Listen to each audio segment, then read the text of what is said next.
حضرت صاحب اب کچھ بات افسوسناک کشتی حادثے کی کر لیتے ہیں. مغربی میڈیا کے مطابق یونان کشتی حادثے میں پاکستانیوں کی تعداد 400 کے لگ بھگ ہو سکتی ہے. حادثے سے پہلے 7 افراد موت کے منہ میں جا چکے تھے.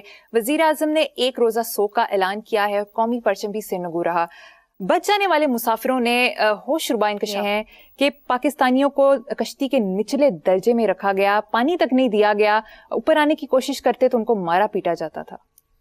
اچھا مجھے ایک بات بتائیں, دیکھو پہلی بات تو یہ ہے, ایک ہمارا نیشنل کیریکٹر ہے اور ایک ہمارے لیڈران کا کیریکٹر ہے. اچھا پرچم سرنگوں, یہ پرچم کون سا ہے؟ یہ پرچم وہ ہے جس کے بارے میں لکھا گیا اس پرچم کے سائے تلے ہم ایک ہیں, بابا خیردین اور بلاول ایک ہیں, مریم اور ماسی برکتیں ایک ہیں. کوئی شرم کرو, کوئی حیا کرو.